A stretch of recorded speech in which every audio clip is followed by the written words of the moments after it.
the girls had a grand idea to hatch their own eggs this season. Grace has duck eggs in her room. Hannah has chicken eggs in her room. On the farm here, we have 2 roosters. So we have fertilized chicken eggs, so why not? We've often had broody hens, you know, mama hens that like to sit on their nest, and we've hatched a few chicks, right? From our broody hens, but this year the girls wanted to hatch a lot of chicks. We've already gone down to Tractor Supply and gotten a few chicks from Tractor Supply, but they wanted to do it themselves. But Hannah, when you set up your incubator, you set it up right next to your bed so you can watch it. This incubator, we have a little bit of a issue today, right? A little challenge. And this incubator has been giving us some trouble since the beginning, so we've been watching the temperature, and last night was the start of hatching. What did you hear at 2 o'clock in the morning? Nothing. Nothing? I heard beep, beep, beep, beep, beep, beep, beep. I heard it at 5. You heard it. You were sound asleep then. We knew they were ready to hatch because you counted them out on the calendar, but... And we saw little cracks in their eggs, and we heard them peeping inside their eggs. Yeah, that's called we just learned this, an internal peep, right? So you can hear the chicks peep inside their shells, and that brings so much excitement because you know they're soon going to be outside of their shells. So how many days does it take for a chick to hatch? 21. It takes 21 days. It has been 23.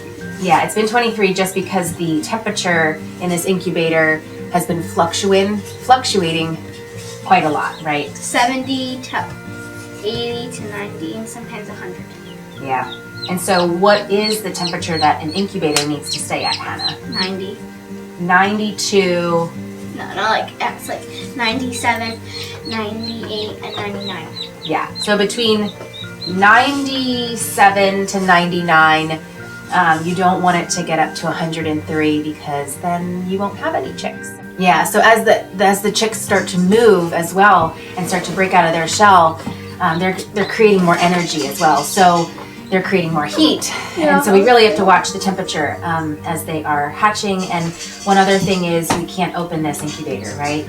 That's really hard not to open this incubator. Right, there is a little hole, just a little air hole, because then it'll release the moisture that needs to be in there, the humidity to keep that shell soft. And these are all things I'm learning. I've learned them from Brooke. We got Gracie's thermometer and we dropped the cord down in. There are some holes in this incubator. Dropped it down in so we can make sure that what we're seeing on the inside, we're seeing on the this outside thermometer that's attached. So we're going to do school up here today, and I think learning a little bit about how a chick grows. We've learned that so many times, but it never gets old. So we were just watching some YouTube videos on what happens after an egg is fertilized.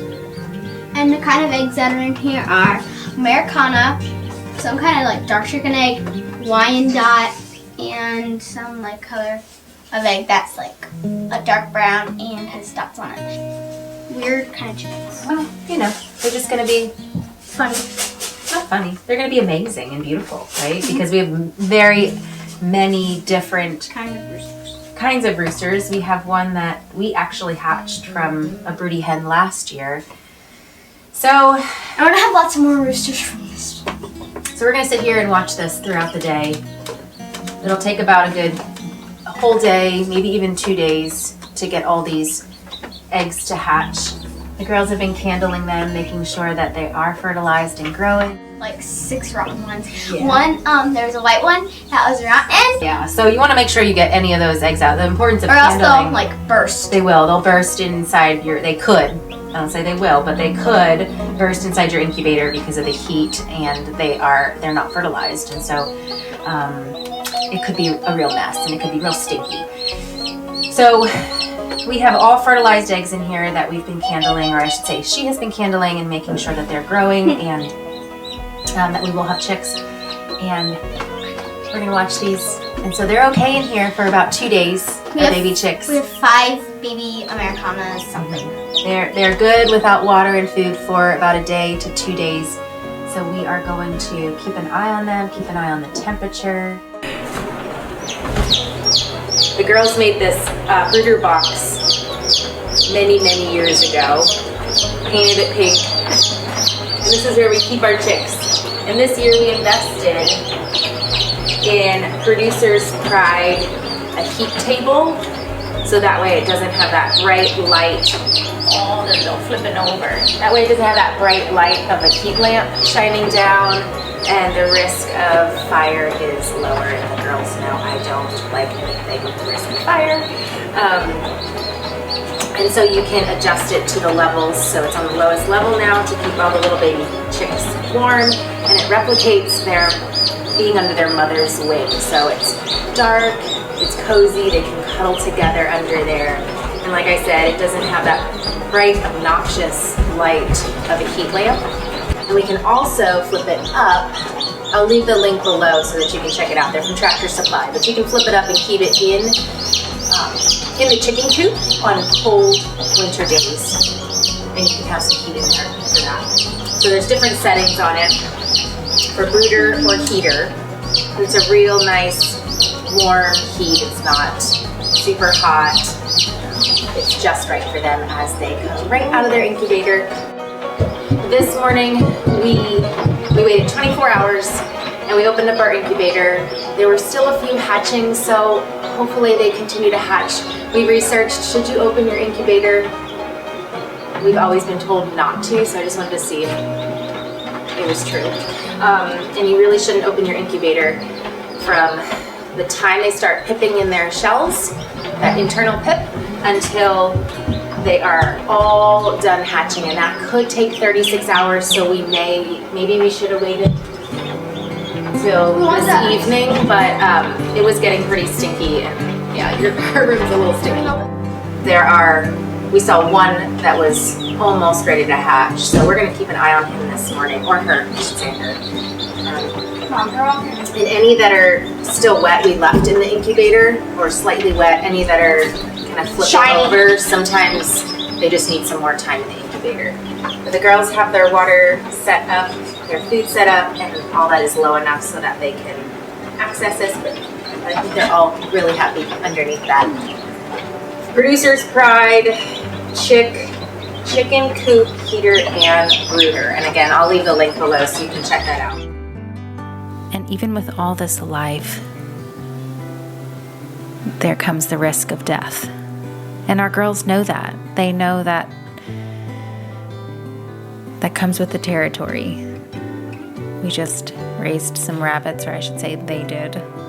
And there were some little babies that didn't make it. And in this hatching of eggs, there were some eggs that didn't hatch that we had to get rid of. There were some chicks that didn't form quite right and died soon after hatching. And there were lots of tears that were shed, and we gave honor to that. We consoled them and took that time to embrace the life that didn't make it. But then we focused on the life that did. And there is so much joy that comes from hatching, breeding, raising animals here on the farm. And the girls also know that, and they know it from a young age, that since they've been little ones, that a lot of the animals that we raise do provide us food, and that we give that life to them so that they can give life to us. And so it's just part of the circle, and it's so fun to watch. And maybe those chick bibs may make a fashion statement in the homestead world. I don't know. I'm still trying to find out how they do it. Chick bibs. You just wait and see.